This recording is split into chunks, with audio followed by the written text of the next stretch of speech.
You ready? I was born ready.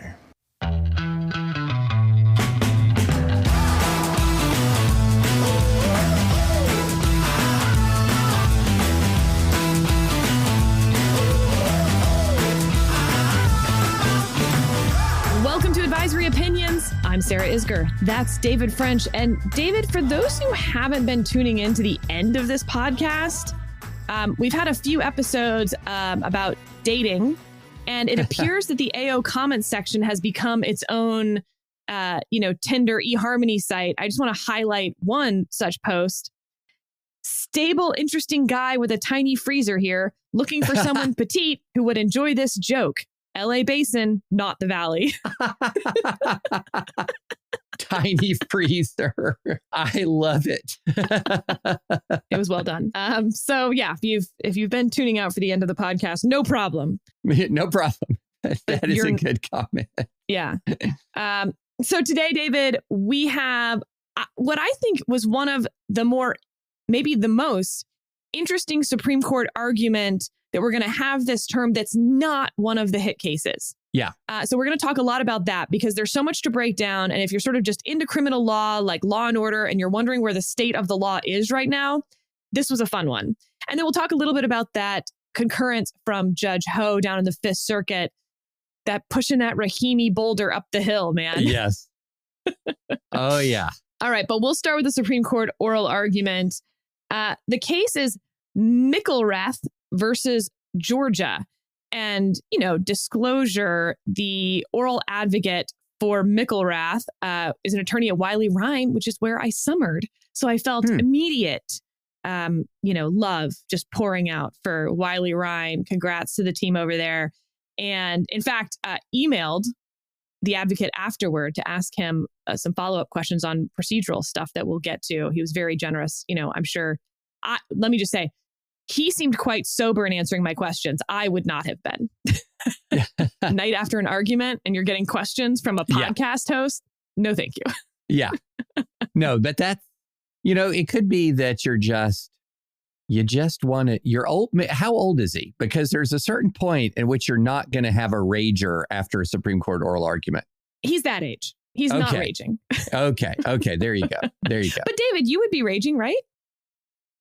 Raging is a strong word. I mean, Sarah. You're the age that I would say shouldn't be raging. Let's be clear. So It's true. I would be out late for sure. That's you anyway. You're a night owl. Yes. Yeah. Oh, yeah. I would be out late for sure, reliving it, talking about it, in agony over missed questions I would have should have answered differently, but definitely not raging. So for Scott's first oral argument at the court, I remember I was waiting afterward at a nearby Tex-Mex restaurant that is now gone. For those who've ever lived in DC, Tortilla Coast is no more. Pour one out for your homies. But I was waiting there with tequila shots. So Scott has now argued, I guess, a dozen cases at the court. And there's like a spectrum, like single people in their early 30s, tequila shots, through now married people with children. No more tequila shots. But there was a nice piece of fish last time after the Supreme Court argument. Oh, that's funny. Yeah, there is a whole Nate Bargatze bit. I don't know if you've seen it I love him. How you respond at different ages when someone is saying, let's go. and it's the difference between 20s, 30s, and 40s. And he doesn't reach his 50s quite yet.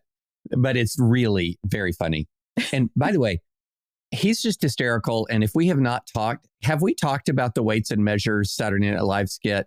No, but it was one of the best skits of the last several years. It was unbelievable. It was one of the best things I've ever. We need to put that in show notes, Adam, just for fun, in case our listeners have not seen it. Yeah, it's the holiday season. Now we're just going to be having light, fun things. Speaking of light, fun things, Mickelrath was tried for not light, fun things. Right. Killing his mother, not great. So here's what happens. The state of Georgia tries him for what amounts to first-degree murder, like murder with intent, and felony murder. So he's found not guilty of that first-degree malice murder by reason of insanity, And then he's found guilty but mentally ill of felony murder and aggravated assault. Well, you've got a problem here because the jury has now found that he's both insane and sane in the same episode. So Micklerath then goes up through to the Georgia Supreme Court, arguing that these are not just inconsistent verdicts, but in Georgia, they have something called repugnant verdicts. We'll get to maybe the distinction between those in a second. And the Georgia Supreme Court agrees, and they vacate or void, that will also become sort of relevant here, both verdicts, because they are so inconsistent as to be repugnant to one another. Neither verdict can stand. That's what Micklerath wants, right? Because while he was acquitted on the one, he was found guilty on the other, and he would spend life in prison for being found guilty but mentally ill of felony murder. He doesn't want them both vacated. Well, he does, because that's how it's going to work. If you're going to get any vacated under the inconsistent repugnant theories, it has to be both. It has to be both, right? Because they knock each other out. Okay, so everything's going exactly how Micklerath wants. Both have been, again, vacated or voided, knocked each other out. So now they go back down, and the district attorney's like, ugh, fine. And so they charge him again with both to move to trial. And now Micklerath says, I was acquitted of the one. So actually, you can't retry me for the malice murder, that first degree murder charge. And they're like, wait, what? No. We just knocked out both verdicts. It's like the verdicts never happened. So we just start over. And he goes, double jeopardy. So this goes back up to the Georgia Supreme Court a second time. This time, Micklerath's arguing that double jeopardy prevents you from retrying him on a count that he was acquitted of, which would be really obvious, right? Like, you got acquitted, you can't retry someone. That's what double jeopardy means. The Georgia Supreme Court's like, but no, because it's as if the verdicts didn't happen at all. There was no verdict in these cases because the jury gave two such inconsistent, again, the Georgia legal term is repugnant verdicts. That is the question up at the U.S. Supreme Court for this oral argument, is what happens when under state law you throw these two verdicts out? Is that a state process question, or does it implicate the federal constitutional protection against being tried twice for the same offense? Okay, so David, just real quick, we're going to read the double jeopardy clause so everyone can, remember that. Fifth Amendment to the U.S. Constitution. No person shall be subject for the same offense to be twice put in jeopardy of life or limb. David, what did you think of the argument? It was very interesting. And I thought sidetracked early. So what was interesting about it is it seemed to me to be so obvious to the justices that in this case, and with a emphasis on this case, that double jeopardy attached, that they were much more interested in not this case. So, for example, or at least a lot of time was spent on not this case, because it appears that the outcome of this case seems pretty obvious. And what I mean is, it appears pretty obvious to me that that either all or almost all of the justices just flat out believe that, look, this was a verdict that was returned. This is double jeopardy. But Alito brings up a different scenario from this case. And the scenario Alito brings up is, well, wait a minute. What if the facts here were different? What if the facts here were that the trial judge took a look at both of these verdicts and said, those are inconsistent or / repugnant, whatever. Go back, try again, reach a consistent verdict. What does that mean for you? Would that be double jeopardy? And they went back and forth about that. And it was interesting because I could tell, the advocates sort of like, okay, well, that's not this case. And I don't need to provide. Not my problem, dude. Not my problem. So the question, the reason why the justices asked is, or what, Alito asked is pretty obvious. Does this then become we set a precedent that applies to one case only? Because from this point forward, trial judges will just know that if you have an inconsistent / repugnant verdict that's coming towards you, you just send it right back to the jury to fix the problem. And if that's what all this is, then it's kind of much ado about very little at all, which again, from McElrath or whatever, his perspective, who cares? Who cares? That's not his case.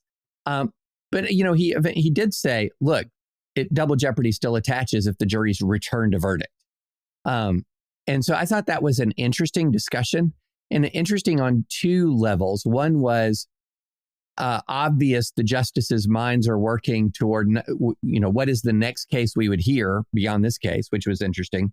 And the other one is just from an oral advocate standpoint, how do you respond when all of a sudden your argument gets derailed by an extensive discussion of facts that are not your case? But that you're going to win anyway. And you're going to win anyway. Exactly. So that's what's interesting to me is so very often you get derailed and you're losing. Yes. But getting derailed when you're winning presents a different problem in a way. Yes. Who do you represent then? Future defendants? Exactly.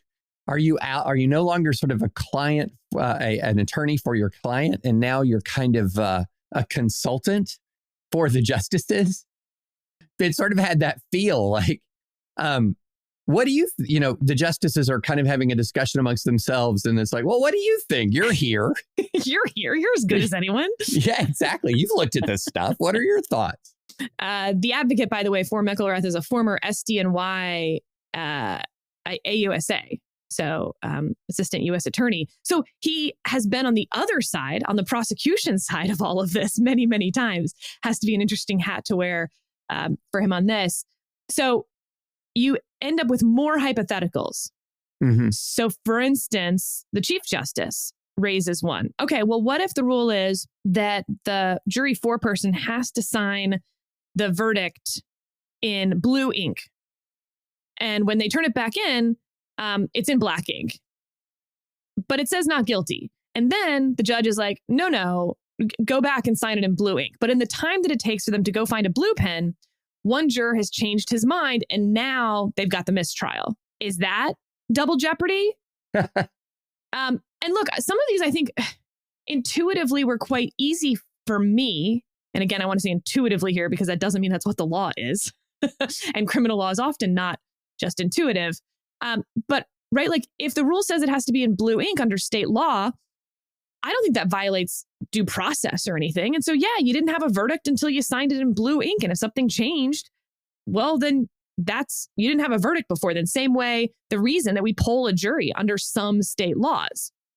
If you reached a verdict in the jury room and then you come out and under state law, they're going to poll the jury in the courtroom and one of the jurors just can't do it and changes his mind in the jury poll, then you didn't have a verdict. The problem here, though, and this is what I thought was so interesting, you've got a few little law nuggets that are fun to pick apart. So under Supreme Court precedent, inconsistent verdicts are fine.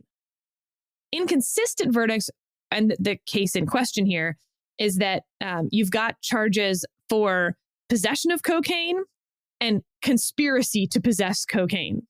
And the jury convicts on one and acquits on the other. Those are clearly inconsistent. Right. You can't, they acquit on the possession of cocaine and they convict on the conspiracy to possess cocaine. Like, no, you have to possess the cocaine. And the Supreme Court has said, like, nope, we don't look behind why juries do what they do. Could be jury nullification, could be a compromise that was reached in the jury room. Could be all sorts of things we don't even really want to know that the jury was doing. But like, that's how jury boxes work. Like, we don't look inside inconsistent verdicts. There's nothing that doesn't violate due process in any way. But this is where Georgia's repugnant law gets a little different, and where the Georgia Solicitor General, this is why I think it was my favorite non-big case oral argument, because you've got the Solicitor General of Georgia arguing something. He's got this little island to sit on. And you've got 9 justices who are not on your side throwing questions at you. And you're just sitting on your island with a machine gun. It's like the Alamo, right? Like, you think your cause is just, you absolutely have an argument. And you're just taking on all comers. And I kind of just appreciated it. So here's his argument. A repugnant verdict is not the same as an inconsistent verdict, because while in that acquit versus convict in the cocaine situation, you're right, we have no idea. They didn't tell us the facts that they found. They just acquitted and convicted. Done. But in this case, they actually did tell us that they found inconsistent facts because these were special verdicts that included the mental state, right? That they found him both insane and sane. Now, they were given the option to just acquit or just convict, but they chose not to. They actually picked these special verdicts, not guilty by insanity, and then guilty but mentally ill. So his point is that's what makes it different than inconsistent, and actually makes it repugnant under Georgia law, that the jury is telling you facts that they found that don't work together. And what the justices, I think you're right, David, maybe 9 of them, but certainly 5 of them are going to find is that like, no, we're not going to pick apart the difference between what Georgia has decided is inconsistent and repugnant for the same reasons, that we don't look behind why the jury did something. Because if we believe that the jury could have reached these 2 repugnant verdicts out of a compromise, then it's no different than the inconsistent verdicts. And of course, they could have done it as a compromise. Yeah. You know, and I do think that, look, he had the argument that he had, which is this. He had all, what was the old, you fight with the army you have. Yep. You know, you fight with the case, with the facts that you have. And he had this repugnant, inconsistent distinction. And by golly, that's what he was going to have to stick with. And, you know, the interesting thing about it, and this gets to some of the hypos, like, well, what about the blue ink or whatever? The interesting question here at the heart of it is, okay, you have it's a federal right against that preventing double jeopardy. And they're arguing, though, that jeopardy, what is or is not jeopardy, is defined entirely by the state. But can that actually be the case when it's a federal right? So if it's a federal right, does that mean that, but it's defined, what is or is not jeopardy is defined by the state, that you just have to accept whatever state definition exists for a verdict? Well, obviously the answer to that is no. But does that mean that you have a very specific universal federal standard of what a verdict is? That seemed to be like the real question behind the question. So, and this gets, by the way, to why I've been using the term that the Georgia Supreme Court vacated / voided the verdict. Right. Because those 2 are actually potentially different in terms of then their outcome. Because if they simply voided them, that means there was no verdict. Right. But if they vacated them, that means there was a verdict. There was a verdict. Right. And the Georgia Solicitor General, unfortunately, the Georgia Supreme Court did not give him the perfect army to fight with on that ground, because their opinion does not perhaps provide that they've understood what the distinction would need to be there. So there's a little bit of both. Now, the Georgia Solicitor General is like, no, voided. They never existed. Right. And so, for instance, there is this 10th Circuit case, which Justice Gorsuch was on when he was a judge, where the jury literally returns the verdict paper and wrote guilty / not guilty. Guilty / not guilty. For 1 count. Well, is that a verdict? And is that a verdict of not guilty? And can you not try him again? And the answer to that was, no, that's just not a verdict. We have no idea what the jury was trying to say or what the verdict was. That is a void verdict. It's incomprehensible. But Gorsuch was like, but that's not what happened here. We know exactly what they tried to do. You just don't like it because it doesn't make a lot of sense. But there were 2 verdicts. And he's like, no, there's not 2 verdicts. It's like, no, there were 2 verdicts, dude. And that, you know, it was sort of silly that we even had to get to this. But he's like, okay, if they had only tried him for malice murder and found him not guilty by reason of insanity, could you try him again? It's like, well, no. Okay, so the only reason that you're arguing that you could try him again is because there's another count with another verdict. That doesn't make sense under our double jeopardy stuff. But David, I also wanted to then get to what happens next. And we'll take a quick break to hear from our sponsor today, Aura Frames. The holidays are all about connecting with loved ones, and there's no better way to do that than with a digital picture frame from Aura Frames. Wirecutter called it the best digital photo frame, and it's easy to see why. You can upload your favorite pics of the family to one frame and relive all those happy moments again, or share big news, like a new addition to the family maybe. And if that's not personal enough, you can even upload a video message to play on the frame as soon as they plug it in. So the first thing they hear is your voice and how much you love them.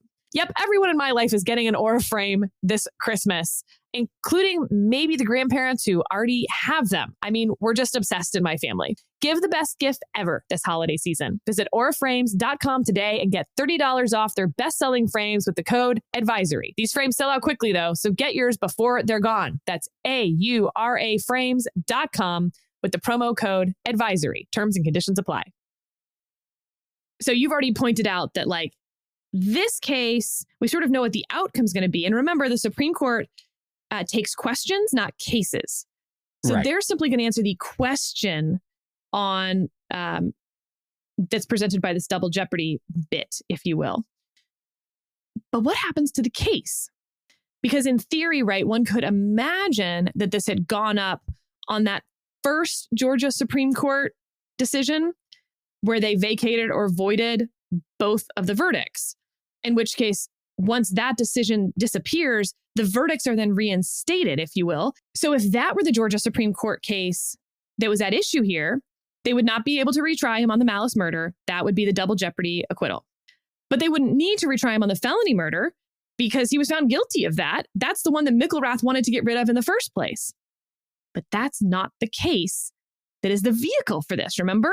That was the first one that Mickelrath, I mean, the strategy here is clever AF because we're actually dealing with the second Georgia Supreme Court case, which means those two verdicts were already vacated/voided. Those verdicts are gone. Nothing the Supreme Court does, as best I can tell, would ever be able to reinstate those. Right. They can only be sort of deciding on this second Supreme Court decision, which was only on the double jeopardy question of whether they could retry him on the malice murder. The felony murder conviction is already gone. So Mickelrath, in this sense, gets exactly what he wants. He gets to use the repugnant law state theory to knock out his conviction and then attack the repugnant state law theory for why he can't be retried. So we have a few things here. One, what is the state of double jeopardy law as it is? Can they even retry him for felony murder, et cetera? So I want to get to that. But two, why wasn't he stopped from doing this? And so I thought, David, we could explain the most fun word that you never use in real life to our non-lawyer listeners. Maybe you don't use it in real life. You tell your kids all the time they're stopped from arguing that? Yeah. Oh, they are stopped from making multiple arguments. Yeah. My 3-year-old would be subject to so much collateral estoppel. I got to tell you, there's a lot of arguing up one pole until he gets to the top and then abandoning it and trying again with a completely inconsistent. For instance, a lot of what he wants right now, he wants a popsicle.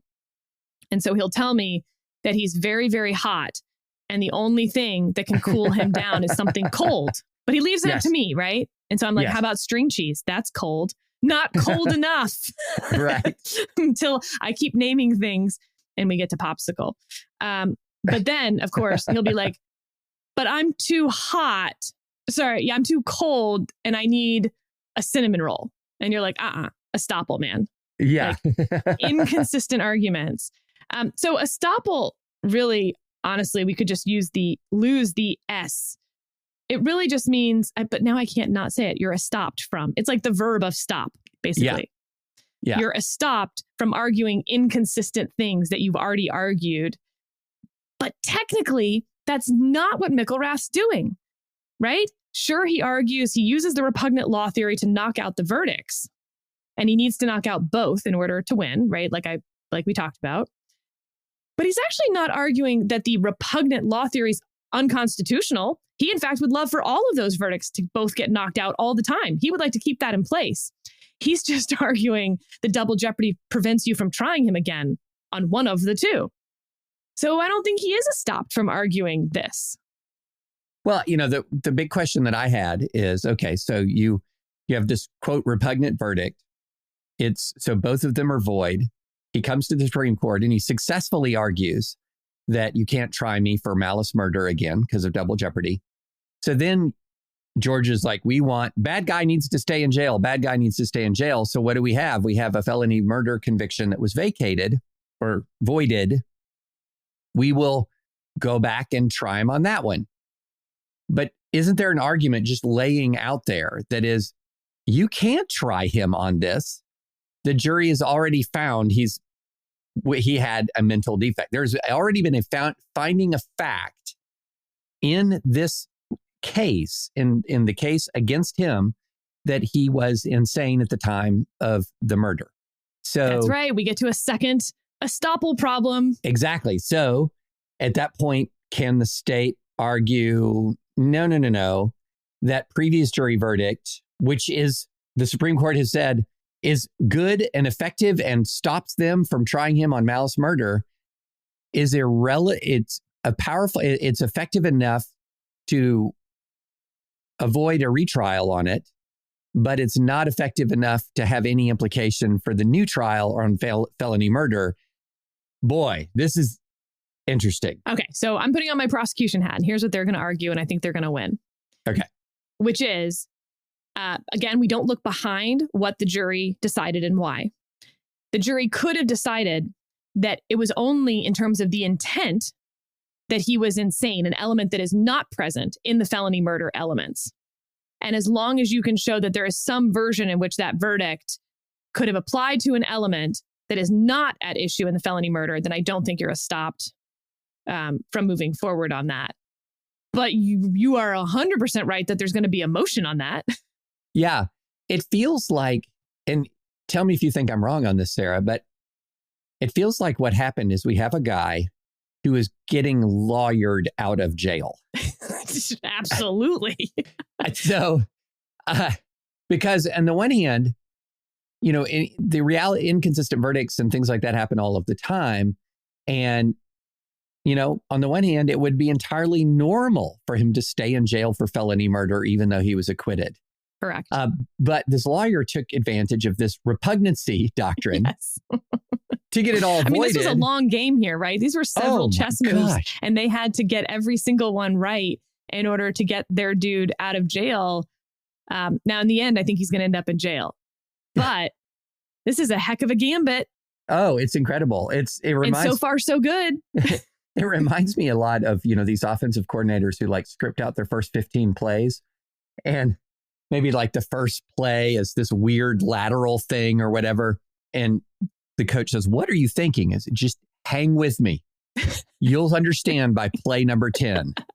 That's exactly where we are. Yeah, I'm impressed. I am impressed. Okay, so now I thought we'd bounce up a few levels just to do where double jeopardy law is. Because if you graduated law school before 1993 and don't practice criminal law, you actually probably don't know what the law is on double jeopardy anymore, because the Supreme Court kind of flim-flammed around in the 70s and 80s and then in the early 90s on what constitutes double jeopardy. So remember, it's no person shall be subject for the same offense to be put in jeopardy of life or limb. So what's the same offense? For instance, we obviously already know the answer of whether someone can be tried for both malice murder and felony murder in the same trial. But what if I arrested you, David, for malice murder, you got acquitted, and then I instruct the police to go pick you up again for felony murder? Can I do that? Is that not double jeopardy? You just got acquitted for malice murder, and now I'm just picking you up on something else. And it's the same death, right? Right. It's all the same act. That's important to this. Right. So there's this case called Blockberger. In 1932, this one's decided. And it says, as long as the two offenses each have separate elements, you're good. There's no double jeopardy. That's not the same offense. So lesser included isn't going to work, because the lesser included will have all of the same elements minus one. Nope. They each have to have two different. But felony murder and malice murder, no problem. Malice murder, you have to prove intent that you don't in felony murder. In felony murder, you have to prove a felony that you don't in malice murder. Perfect. So under Blockberger, you're fine. But then the Supreme Court's going to go on sort of a long, meandering path where they feel like that just allows a lot of retrials that don't feel very good. And it's going to include a case decided in 91, I think in 91, called Grady, where they're going to come up with the same occasion test. And this is basically going to cover exactly our situation here. You only killed one person. And so you do the blockbuster test first, and then you do the same occasion test where you basically are asking whether they need to prove different facts as well. And if you fail that, then double jeopardy attaches. Well, 3 terms later in Dixon in 1993, the Supreme Court, I mean, it's one of the fastest turnarounds on overturning precedent that I can think of. 3 terms later, Justice Scalia is like, never mind, that didn't work. In 3 terms, we've already had to make gaping exceptions. The lower courts can't follow this. It's a hot mess. It's atextual. There's nothing in the Constitution that talks about occasion. It says same offense. And offense is about the crime itself and about the elements of the crime. We're going back to the Blockberger test, get rid of all this nonsense. We're done. And so, David, this leaves with an interesting law school hypothetical. Spoiler alert, it's a real case. Okay. There's a 6-person poker game. The guy robs the poker game. Okay. First, you try him for robbing David, and he gets acquitted. Then can you arrest him for robbing Sarah? 6 people, same poker game. Uh-huh. So, I mean, under the literal wording and the literal meaning of the term offense, robbing Sarah would be a separate offense from robbing Dave. So. Did you just call yourself Dave? Well, in the hypo, didn't you say Dave? No, David, you. Oh. Okay. Yeah. I thought you said Dave. Oh, anyway, in the hypo, robbing David is a separate offense from robbing Sarah. So no, same elements. The victim doesn't matter. Same elements. Victim does. Yeah. Okay. Well, but you have to prove the same element. I don't know, Sarah, because you robbed the poker game. You're saying you've robbed the common pot. You've gotten to the problem here. Yeah, right. Okay. It actually matters how you robbed the poker game. Exactly. Because if David, if you took my chips from in front, if I can say that you did not take my chips, but he did take your chips, separate offense. But if he just swept the middle of the pot, same offense. So the way this case was weirdly actually decided, and this was it's post Blockberger, but pre this like Grady flim-flamming around in Dixon. It was actually the ID of the perpetrator that was at question in the first case. And so then they said that he couldn't retry them because it was only an identification question, not an elements question. Okay. But that's where that's where it all got so messy and where they had to fix this and go like, no, we're just doing elements. So yeah, I think if you swipe the middle of the pot, you can't just keep charging around the table with different victims. Quite clearly under Blockberger. Yeah.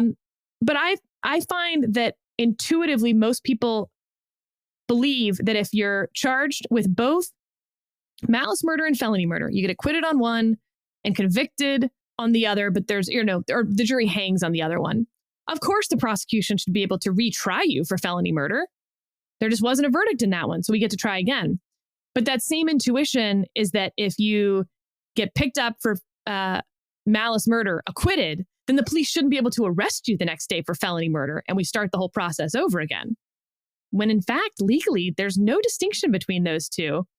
And it's simply that, for instance, at the U.S. Department of Justice, there's a prudential element that you go through before you even get to the double jeopardy questions. Prudentially, it is unlikely that the Department of Justice would do something like that. But double jeopardy wise, I don't see a problem with it, even though it may offend your intuition on double jeopardy. Right. Interesting. I'm going to be very interested to read listener comments because we have a number of criminal defense attorneys. We have a number of prosecutors. And walking through, here's my appeal. Calling for thoughtful comments in response to Sarah's question on that. It's very, very interesting. And well, I'll tell you, last night, between the hours of 11 and midnight, I was talking to a number of federal prosecutors because I live in fear of our listeners and our commenters of getting something like this wrong. Now, I like it. I'll tell you, they were all federal. Okay. They were so all I was federal. not talking to state ones, but nevertheless. Interesting.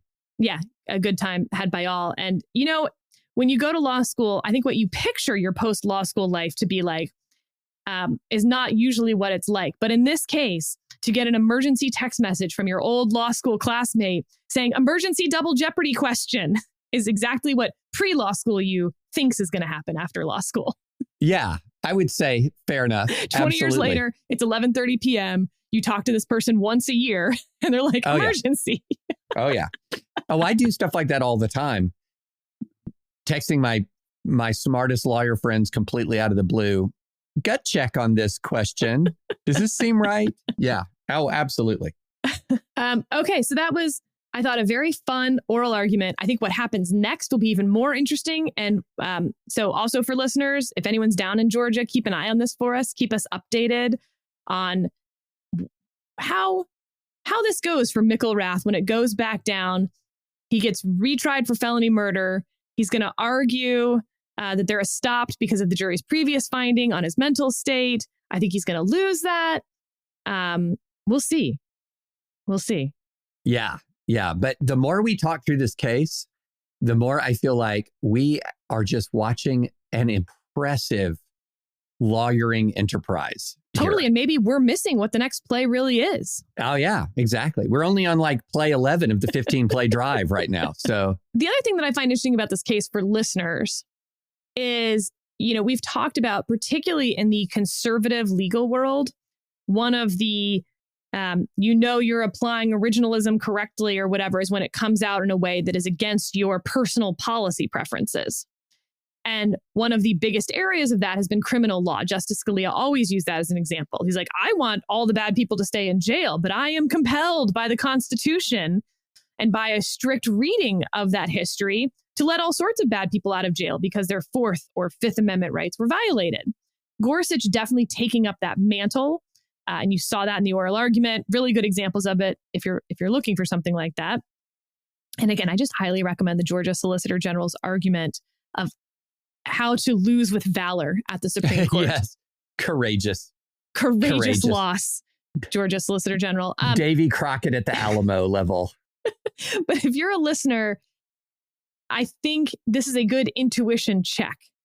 Do you fall into the bad man should stay in jail because I don't want guys who kill their mom out on the street for any, just on a technicality, on good lawyering? Or are you like, nope, that dude, double jeopardy protects him, and maybe it will even turn out that you can't retry him on the felony murder case, and that's just the way the cookie crumbles. So a good non-culture war, it's not abortion, it's not even drugs. This is just the purest, I think, version of criminal law. He killed someone. What do you think should happen? Yeah. No, I do think that's interesting. What is your gut level instinct here? What does your intuition say? And then run that through your legal analysis and see where you go. Yeah.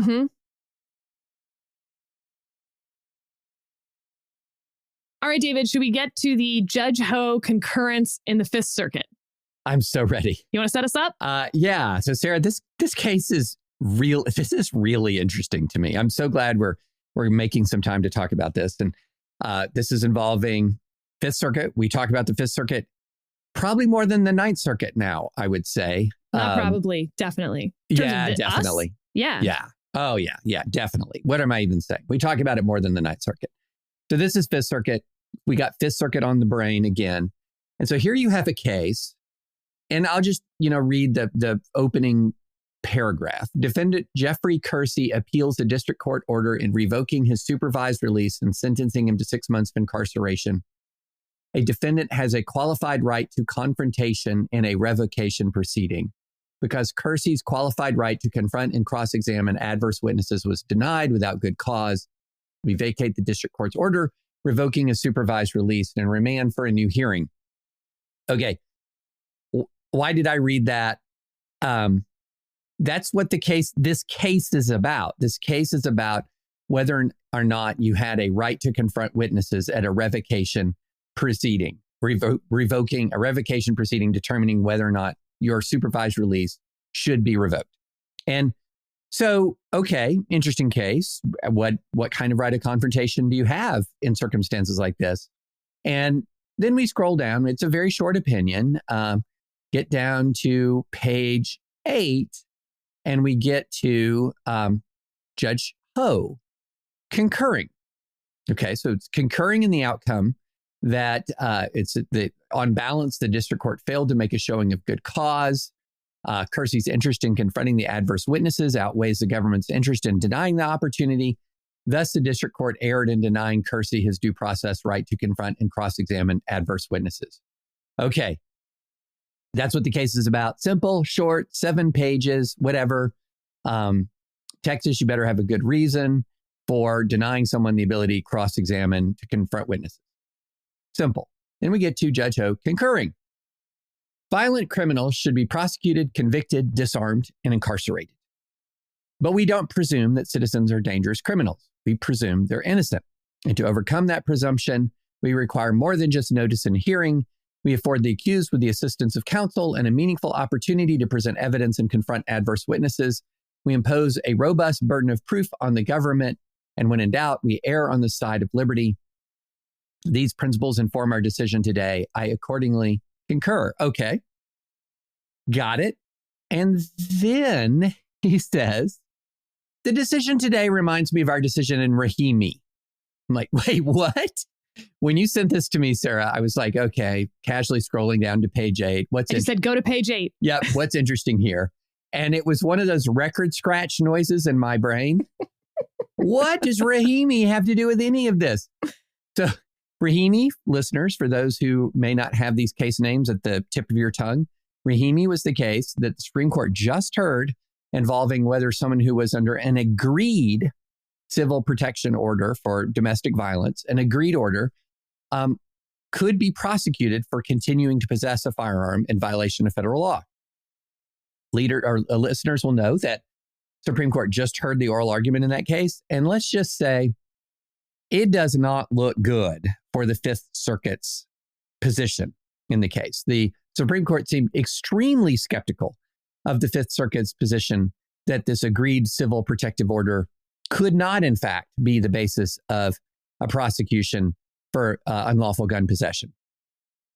And Judge Ho appears to be displeased, perhaps, Sarah, with maybe the way the case was argued, or maybe the way the Rahimi case was presented in the media. Well, and remember, the argument was very lopsided. Very. The argument on behalf of Rahimi, so on behalf of Judge Ho's concurrence in the original case, for instance, was sort of muddled all over the place. It was not a clear defense of it whatsoever. Yes. So Judge Ho decides to use this random case, this random criminal case, to go back and relitigate Rahimi. So he says, the decision today reminds me of our decision in Rahimi. We initially upheld his conviction, but we later reversed in light of the Bruen case. Bruen involves the Second Amendment, not criminal procedure. But Bruen admonishes us not to treat the Second Amendment as a second-class right. Okay. So in Rahimi, we followed the court's directives and conceptualized Bruen not as a substantive right of dangerous criminals to run armed and free, but as a procedural protection for those subject to disarmament on suspicion of criminal activity. We applied the history and tradition test articulated in Bruen and found that the only historical analogs relevant to Rahimi involved the use of the criminal justice system, not civil protective orders, to disarm dangerous criminals. And so he goes essentially just back through Rahimi to argue again his core point in that case, which was, wait a minute, this was just not sufficient due process to deprive someone of their Second Amendment right because he wasn't a convicted felon. Yes, he was subject to a civil protective order. And yes, he received notice and opportunity for a hearing, but the order was entered without counsel or other safeguards, and it didn't even include a formal hearing or judicial record, nor did it apply a meaningful presumption of innocence or robust burden of proof. But then this was my favorite part. So yes, Judge Ho says, he agreed to the order, but without any of the protections we typically provide to the accused to ensure that they can meaningfully protect their rights. So in other words, he took the fact that this was an agreed order and was like essentially saying, but what else was he going to do? He didn't have the kind of due process protections. So he really is kind of going back and trying to take a second bite at the Rahimi apple. Fascinating. Sarah, what did you think about it? It's not a full, he didn't eat the full apple. No. He wanted to take a few specific bites. Yes. And I think those specific bites are interesting. And again, I wish they had had a better hearing in the Supreme Court's oral argument. Because while, you and I have talked about this case quite a bit, and I think I probably fall where the Supreme Court's going to end up on this one, i.e. Rahimi loses.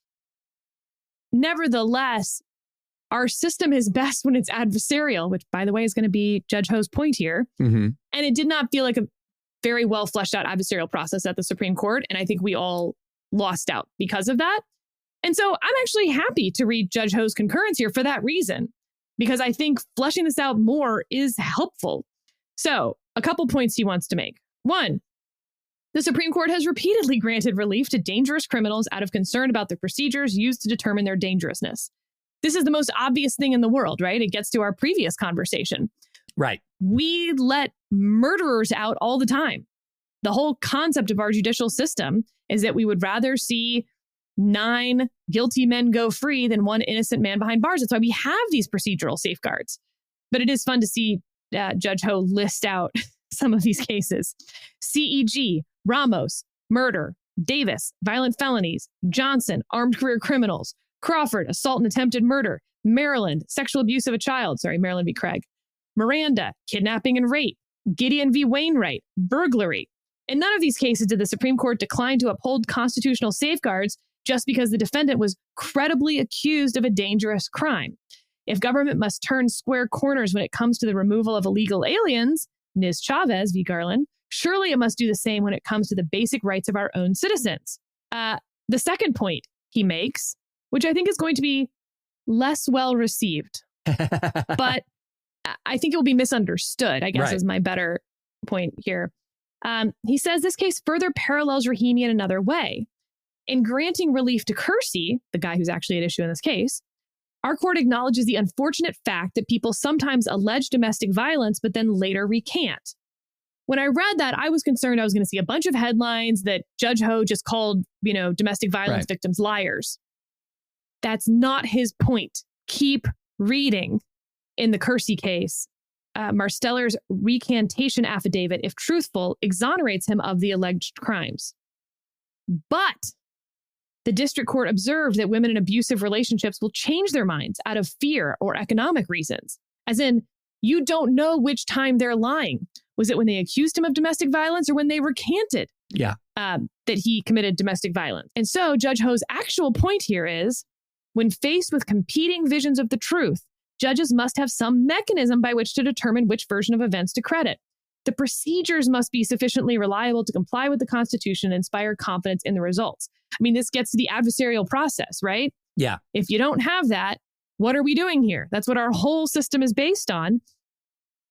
And the third point, David, that I thought he made well, remember in the oral argument for Rahimi, there literally wasn't an opening statement from Rahimi's advocate. This is the opening statement, right? It's like, let me tick through 3 things. 1, we let dangerous criminals out all the time to protect their constitutional safeguards. 2, our adversarial process is key to determining truth. It's the best way we've ever found. And 3, the Second Amendment, when you said it wasn't a disfavored right, then we need to look to other constitutional rights and what we do to protect those. And so there's this great footnote about the First Amendment. So the line leading to the footnote, the court has construed other provisions like the First Amendment to require procedural safeguards to protect substantive rights, like freedom of speech. Footnote, it is important to ensure not only that the substantive First Amendment standards are sound, but also that they are applied through reliable procedures. This is why we have often held some procedures, a particular allocation of the burden of proof, a particular quantum of proof, a particular type of appellate review, and so on, to be constitutionally required in proceedings that may penalize protected speech. That's a 1994 Supreme Court case that he's quoting from, Waters v. Churchill. So, David, if those are the 3 points, are you persuaded at all? Are you moved? Is the needle moving for you? Oh, on Rahimi? Yeah. Oh, Lord, no. Okay. Why not, I guess? Because these are good points. Okay. I think the best point that is made, or the most interesting point that is made to me, is essentially this argument that I've heard from a lot of people. Wait a minute. Okay. On the one hand, the idea that somebody who's subject to a civil domestic violence protective order should possess a firearm seems really, really bad. But if you lift up the rock on these civil protective orders, what you'll find is the process is just awful. That whether someone is actually subject to a civil protective order isn't actually necessarily indicative of whether they're dangerous, because these things are just entered as a matter of course. So without the sort of procedural safeguards that we would deprive someone of their liberty, for instance. Right. Yes. Now, but he talks about there was notice and an opportunity for hearing, for example. So he does but walk no right through, to counsel. But there was not a right to counsel.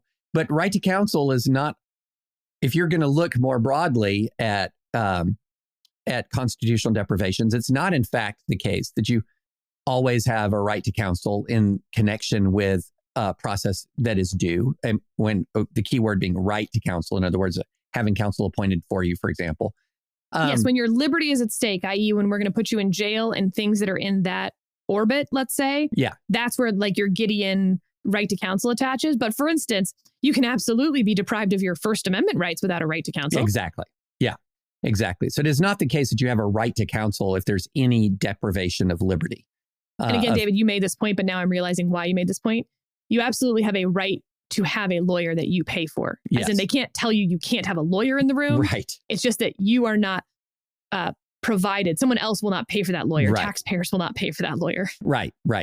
Yes, exactly. And so I think... But you have a right to a lawyer in every court proceeding. Right. As in a right to have a lawyer with you that you pay for. Exactly. So the deprivation here is not the kind of deprivation that has ordinarily in our understanding of constitutional law given you a right to court-appointed counsel. Okay, so I think that's a little bit off. The other thing that was, if you remember going back to the Rahimi oral argument, it's one thing to sort of say, okay, look, I think that the procedures are just too lax. This stuff is rote. It is, these orders are granted, these requests are granted all the time. But if you go back and you look at the Rahimi oral argument, you found that that wasn't the case at all. That in fact, requests for these orders are often denied. And there was actual numbers used at the oral argument. And so doesn't that, so in my view, it's one thing when you hear, and I don't want to compare, I want to be very clear. I am not comparing Judge Ho to a men's rights activist, all right, or to men's rights activists. But when you hear from men's rights activists, for example, you'll hear a lot of horror stories about these domestic violence restraining orders, and you'll hear claims that these things are just granted, just, without regard actually to evidence, etc. But it's one thing to sort of say, well, that's what the vibes are about these things versus that's the actual reality of these things. And one thing that I thought was interesting from the case was, and from the oral argument was, wait, if you actually lift up the rock, you find out, at least, in these relevant jurisdictions, that it's not the case at all, that they're just rote. And I think he also just pays so much short shrift to the fact that he agreed to the order. He agreed to the order. And I think that's much more relevant than he seems to think that it is. The way he casts it, it's sort of like, well, what else is he going to do? He doesn't have a right to counsel. Wait, that's not how this works at all. And David, can I just go on a little cul-de-sac of something that you've said before on the experience people have with domestic violence restraining orders? Mm-hmm. It reminds me of something when we talked about racism and systemic racism in the country and these conversations we were having at the beginning when we started this podcast. Yeah. And when, George Floyd was happening and some other stuff. And something that you said, which I thought was really impactful, was that if you're a Black person in the country, and you talk to 10 white people and one of them is racist, you've experienced, severe racism. Yep. 10% of the white people you talk to are racist, et cetera. If you're a white person and you talk to 10 white people, why would they be racist towards you? You're white. So you're just having a very different experience in the country. There is something sort of similar going on here where if you're a man talking about domestic violence restraining orders, the only time that's going to come up with your predominantly male friends is going to be when they feel that they were falsely accused. Right. If you're a woman, and again, you're more likely to have predominantly female friends, the only time it's going to come up is when it is true. Yeah. And so my experience with domestic violence restraining orders, I feel like is very different than my male friends. They will tell me the horror stories about their friends being falsely accused, and I will tell them the horror stories about, calling 911 as he tried to bash down the door to get to my friend. And me and the phones that we called them mobile phones, but whatever, they were like the wireless phones that had to go in the cradle, and they were huge and they would run out of batteries immediately if they were off the cradle for more than 10 minutes. Like, it's me and that phone standing between him to her. Like, that's my experience as someone walking through a restraining order. But it makes perfect sense why it wouldn't be theirs. Yeah. Anyway, so there's just this male-female distinction that's not sexism at play. It's just how you're going to experience the world. Well, right. And also a man who has received a domestic violence restraining order and it was merited is not going to run around talking to other men going, yeah, I got the restraining order. I deserved I shouldn't it. have hit her. Yeah. I deserved it. She didn't do the dishes right, but... Yeah. I mean, so again, that's why actually looking at real numbers and how cases actually come out and what are the actual procedures. So he talks about there is notice and an opportunity to be heard. Man, that's procedure right there. You have a notice and an opportunity to be heard. You have an impartial adjudicator. They're only, yes, there's a lower burden of proof than proof beyond a reasonable doubt for these domestic violence restraining orders. Well, the very nature of the thing is trying to prevent the kinds of events that lead to the necessity of proof beyond a reasonable doubt. The entire goal is to provide a zone of safety. And then the other thing about this, and I'm going to keep beating this drum, Sarah, if you remember back to the Heller decision, and including in Bruin as well, there was a key phrase that was used: responsible law-abiding citizen. Responsible law-abiding citizen. And what Judge Ho's opinion seems to be doing is say, well, the law-abiding portion of this, to establish that you're not law-abiding, is going to require some sort of proceeding that's going to require proof beyond a reasonable doubt. Okay. But what about the responsible? The word responsible, that one matters as well. It's not the same exact thing as law-abiding. It's not the same exact thing. And a person who is engaging in sufficient amount of threatening kinds of behavior to be subject to a domestic violence restraining order granted after due process or granted after agreement, that is to me blaring, I'm irresponsible. I'm irresponsible, even if there hasn't been an adjudication of guilt or innocence in a criminal case. And so that was, again, going back to our very first discussion of this. I was like, where's the responsible? Where's the real discussion of the word responsible? Because it's important enough that the Supreme Court has said it many times. So I thought, that's where I find it unpersuasive. Well, I wish Judge Ho had been given some time in the oral argument. Agreed. I think we'll see more of these types of concurrences as, frankly, it's probably our fault. And I don't mean specifically our podcast. Oh, it's our podcast. But we're part of a larger media ecosystem where we're now doing like Monday morning quarterbacking on oral arguments, various briefs at the Supreme Court. And these judges are seeing their opinions get picked apart in a public way by people, again, like us, not us. We're so nice and perfect. Oh, of course. That you're going to see judges be like, wait a second, you're not hearing my point. Let me try again. I mean, we're so nice and logical and reasonable, Sarah, that when judges hear us pick apart their opinion, their immediate instinctive reaction is regret for their opinion. Well, speaking of concurrences, Our next episode is going to have a very, very special guest and friend of the pod. Judge Kevin Newsom is joining, famous for concurring with himself. And we'll talk about when he concurs with himself.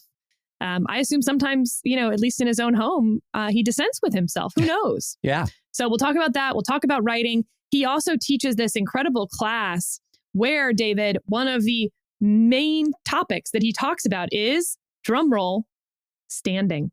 That's right, David. We're going to have a standing expert on the pod for the next episode. The thing you've wanted all along. It's happening. Yes. And this is fantastic, Sarah, because I've been getting a number of messages pleading with me personally because people don't like the way I talk about standing.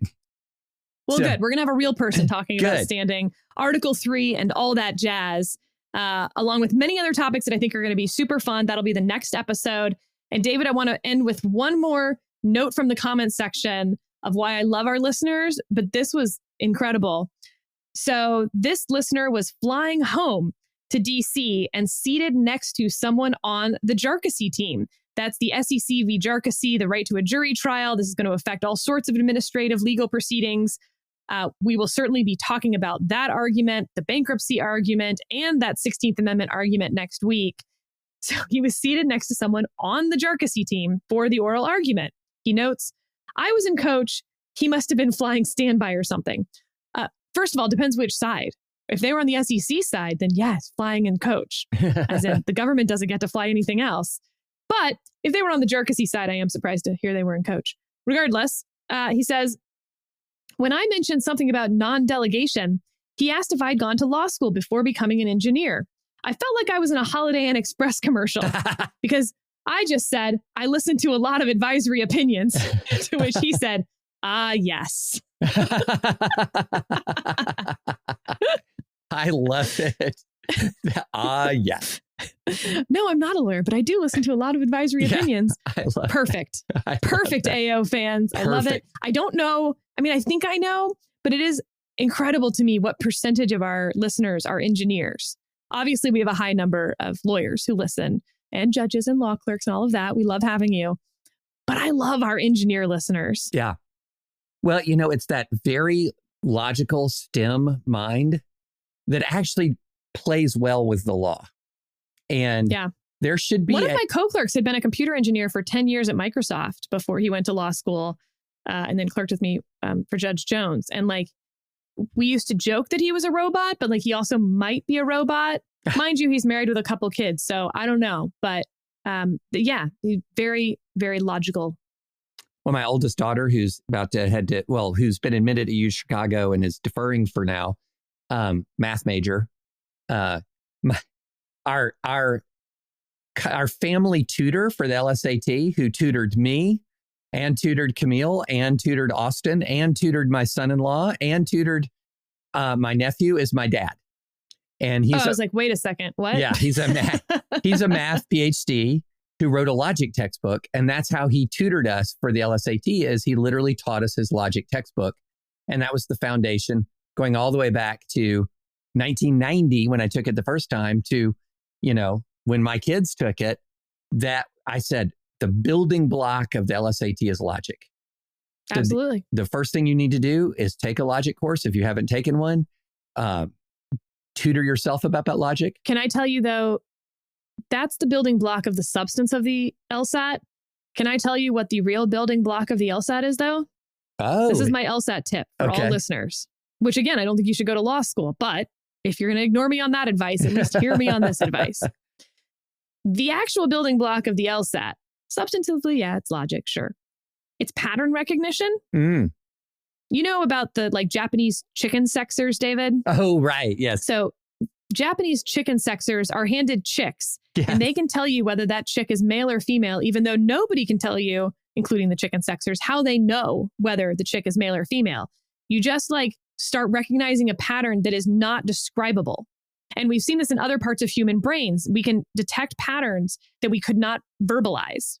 Interesting. There are patterns in the LSAT, and I can't tell you what they are. I can't even explain why I can figure them out. But if you do the real old LSATs, not Princeton Review, not whatever the Yeah. test prep ones are. Those are different patterns. They're not the same.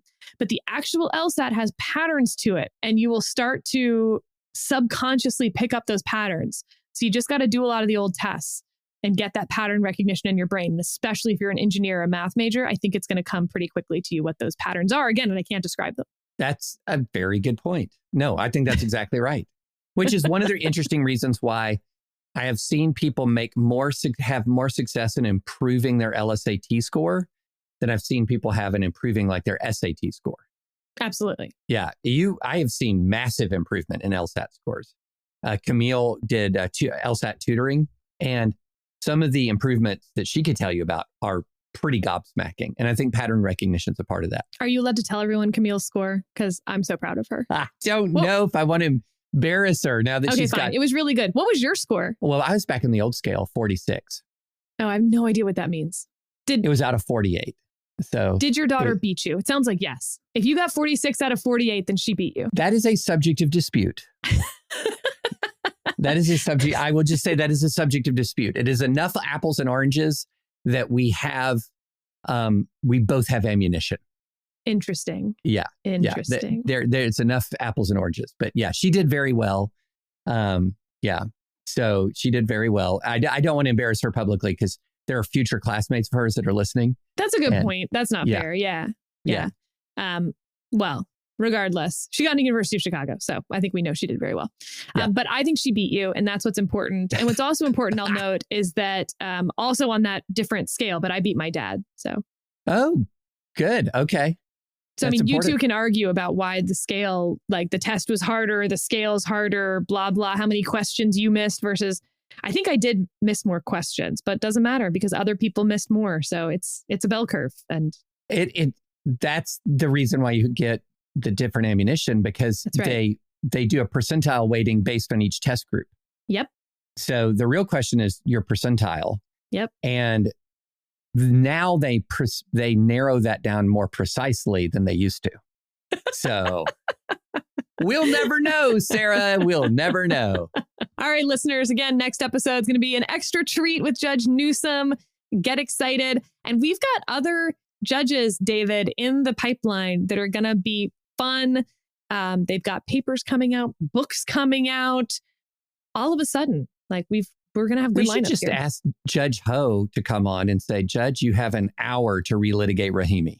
Well, I'm friends with Judge Ho, and I've talked to Judge Ho about coming on the podcast. I know. And I've met and liked Judge Ho a great deal. He shies away from public conversations. Yes, it's such a shame because he's a really personable guy. I know. Like he would be a very fun podcast guest. And so that's our offer. Judge Ho, come on the podcast. We're not going to say we'll give you the whole hour to relitigate Rahimi. I will. It's my podcast. Okay. True. An even better offer than the one I'm making. With that, we will see y'all in the next episode.